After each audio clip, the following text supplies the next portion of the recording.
It won't be the same without them. The song definitely, pulls at the heartstrings or something. Yeah. I mean, it's supposed to. Hello everyone, this is Venus Brown. I am back with another episode of Tokyo Ghoul. This is Season 2, Episode 8. Not 100% sure of the title. I think Thin Line or something like that. But I don't remember for sure. Anyway, let's go ahead and get on with the episode. I didn't come here for a cup of coffee. I want to know about the owl. Good question. A long time ago, there was a ghoul named Kuzin.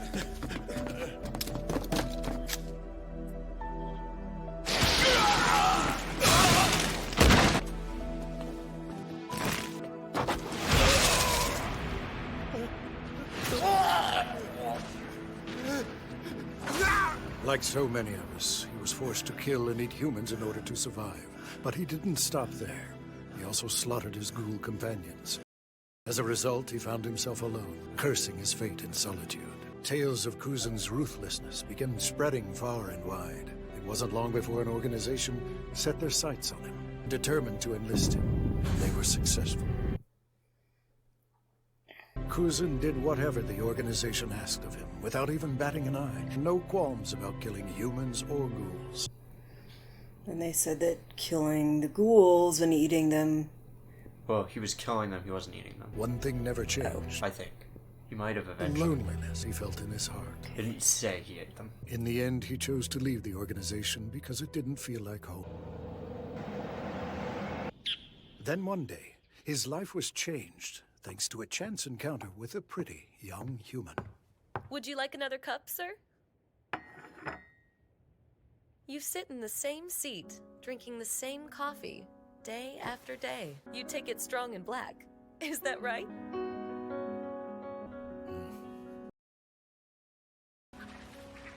I never would have guessed that you have trouble reading kanji.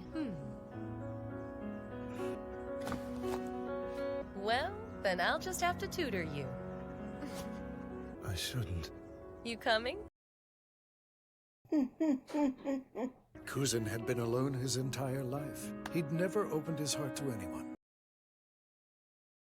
And he became smitten with her. But then...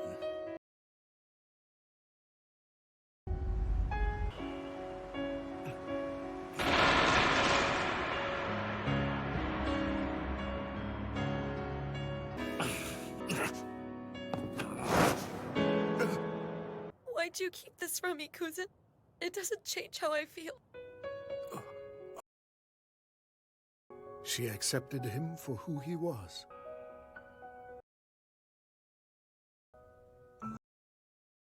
You're telling me there could be something wrong with the baby?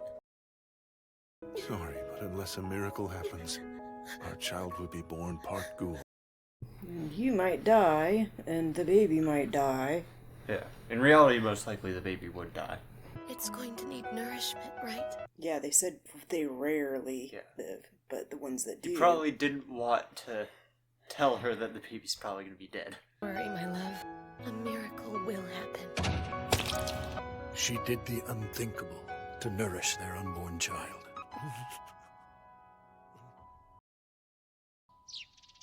When the child was born, it was the happiest day of their lives. The new family's happiness would be short-lived.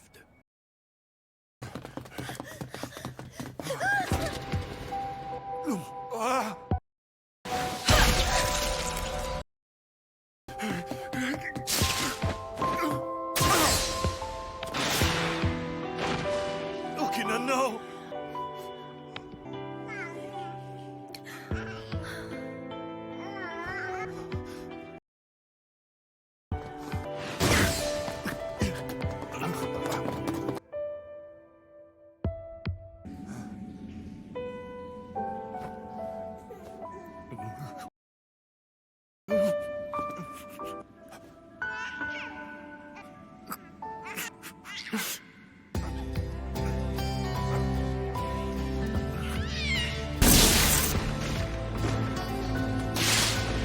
Kuzin went back to the life he had known, but he was haunted by the memories of the child he left behind. Nothing like hate, vengeance, and Anger to fucking spur on. Time passed, and eventually, a merciless ghoul made its way onto the scene, who seemed to hate the world and everyone in it. The one-eyed owl. Yes, my child.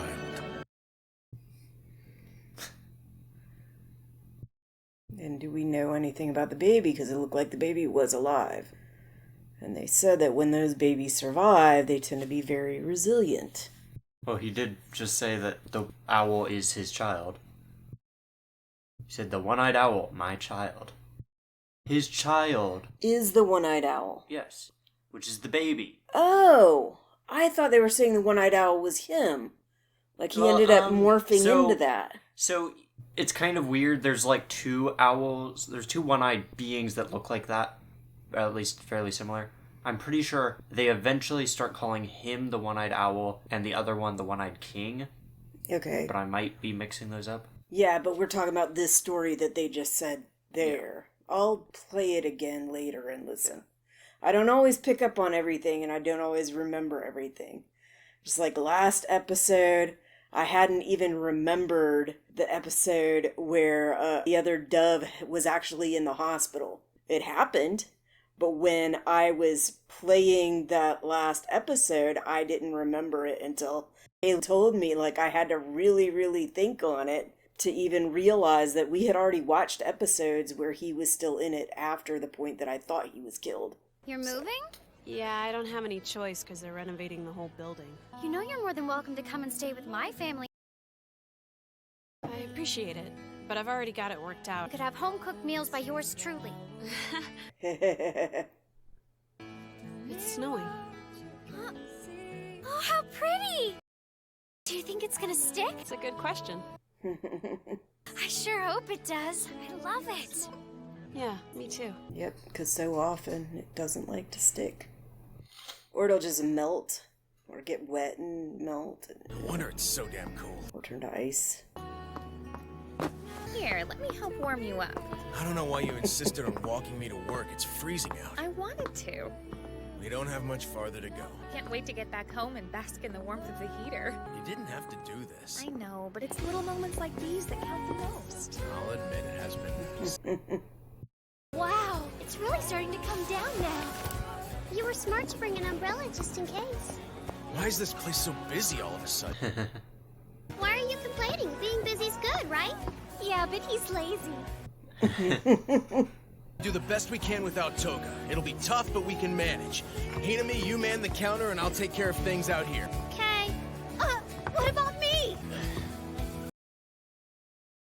Roma, don't break any dishes.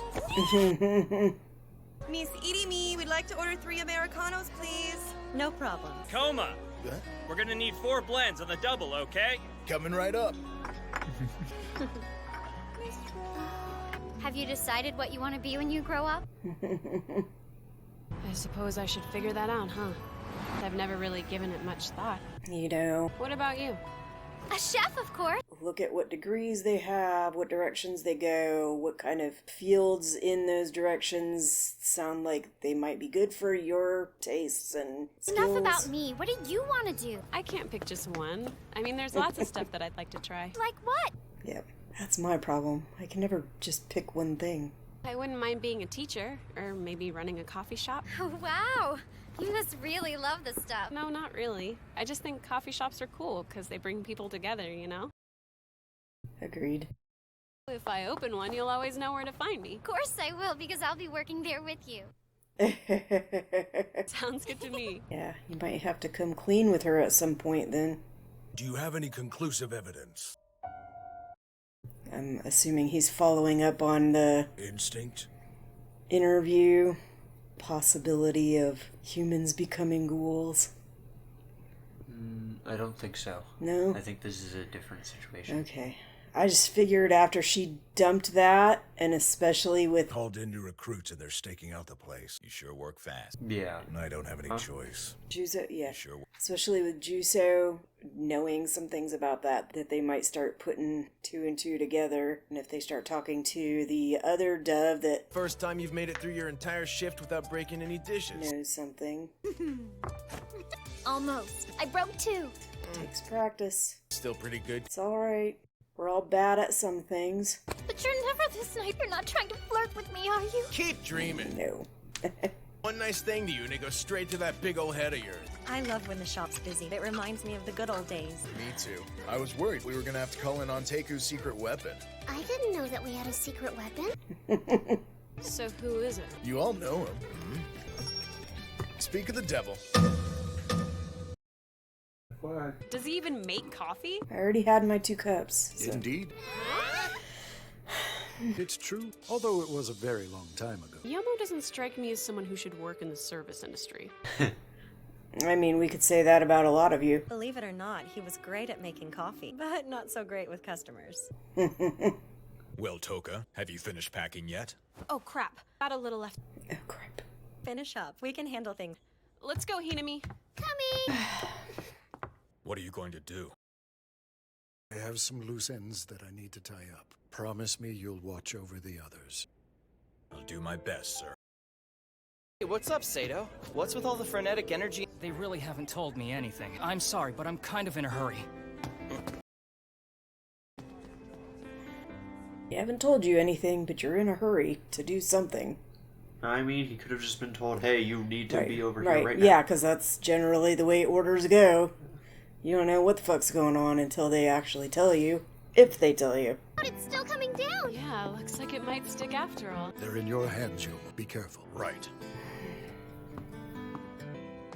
I'll see you soon. Let me know if you guys need any help at the shop. I'll help too!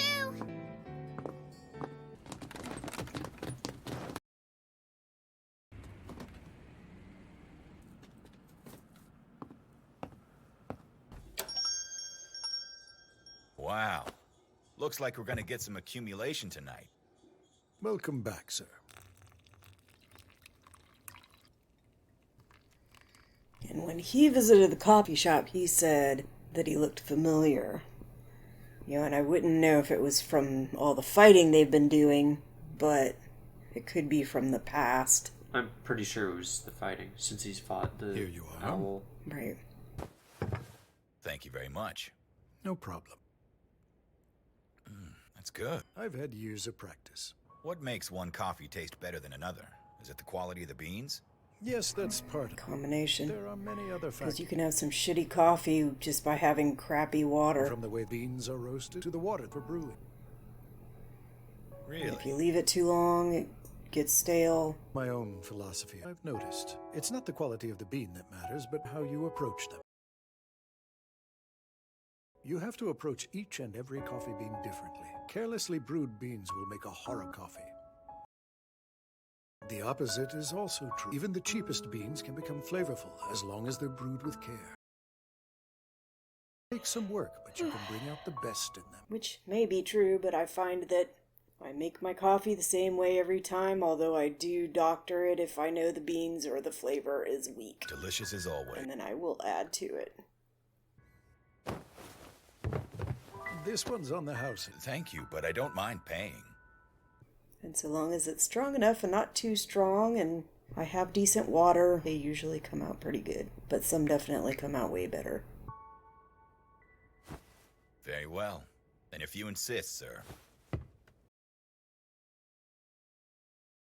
Look at all this snow. I'm starting to get excited.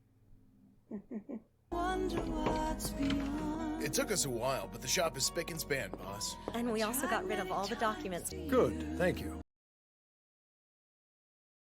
Yep, because they've been definitely spying out your fucking place and your people. There you go. Drink up. I've been looking forward to this. Me too. Thank you. And this life goes on, I'll be strong. Glassy sky by me. It won't be the same without them. The song definitely, pulls at the heartstrings or something. Yeah. I mean, it's supposed to. Like it or not, you're stuck with us until the bitter end. I hope it's the former. Uki now. In the end, my wish did not come true. We're prepared to implement our mission to exterminate the owl. Pending your approval. If I may ask, what is the target? Certainly. Our first target is a coffee shop in the 20th Ward called Onteku. I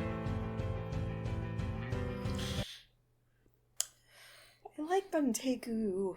Too bad. It's like the best thing about the show. Wow. I don't know about the best thing, but it's like the best place. Because it's like a place of safety and a place where they try to work together even with people they don't necessarily agree with. Yeah. Yeah, I'm pretty sure most of the people that work there didn't originally get along at all. I like that scarf. Scarf. I'm pretty sure that's... It's like a bright pink, almost fuchsia, like a fuchsia color. I didn't see a scarf. It was already past the edge by the time I said that. The mask guy. Which makes sense, because he was holding a mask. And it definitely looked like an artistic type, creative. Okay, so the name of the episode was Old Nines, not whatever I said. I think I said Thin Lines. Thin Lines, Old Nines. What Old Nines means? What's it saying? Let me see. But yeah, the meeting that they were having that you thought was about the interview was actually about him going to Onteku. Being like, yeah, I'm pretty sure this is where the ghouls are. Right. But, when she was talking about the humans becoming ghouls, like, I figured that between him and Amon and s2e8, I would think that eventually they would talk and piece together things after that freaking interview. Yeah, like, it was just like a big drop of stuff that's going on. Yeah, I think they don't really realize anything about that. I realize Amon is not probably going to talk about that. s2e8 is probably not going to talk about it. I don't think Amon even was there. He saw those two twins that he knew used to be human, and they are now ghouls. Ray also saw them, but they are also part of Ray's past life. Or I should say, s2e8 saw them, but they were part of s2e8's life when he went by Ray. Not something that I think he wants to dredge up, nor do I think he wants them knowing too much about his past. So I don't know, I don't think he really cares. I think he's just like, oh, that's cool. They're ghouls now. Whatever. I feel like because the way he was found and the way he just like very quickly took a different name and left that other name behind, like he was trying to I feel like it was more of take on this new identity to let that go. I feel like it was more of he's just going with the flow and they're the ones that sort of did that. Right. He may very well be. Because he doesn't really feel like the kind of person that really cares about leaving things behind or changing. He's just like, I'm just gonna do what I do. The end. I don't know. I still suspect that he may have in the back of his head that if they knew too much, they might not be so congenial to him or accepting. I don't think that makes sense. Because, I mean, he's very open about how different he is. Well, yes. There is a difference between being different, as in quirky and off the wall, and yes, he fucking kills things and does crazy shit, versus the reason I am crazy like this is because of this. They know he was in a bad situation, that's why he's crazy like this. But I think if they got more details on it, they might not be so. I mean, I feel like they already know all the details. They know he was raised by ghouls, he was made to kill people. Amo knew him before he was raised by ghouls. Or I'm pretty sure it was before. They were in that training program. Yeah. So I think that was after he was found. I thought that was just like a school thing. It might be, but I still think it was after he was found. Because that lady was locking him up every night. And then making him fight every day. Or locking him up every day, making him fight every night. Something like that. I think it was after they invaded that place that he ended up in that school program. I still feel like, pretty sure they know that he was named Ray. He went by that name for a while. I don't know. It just seemed like as soon as they found him in that fighting pit, he automatically at that point said different name. Did he? No. Because if the training was after he was found, he went by Ray during that. No, I could have sworn he said a different name. No. When he was with the girls, they called him Ray. They did. That's true, they did. Weird. Alright, anyway, I think that's all I got for you this week. I will see you next week. Bye.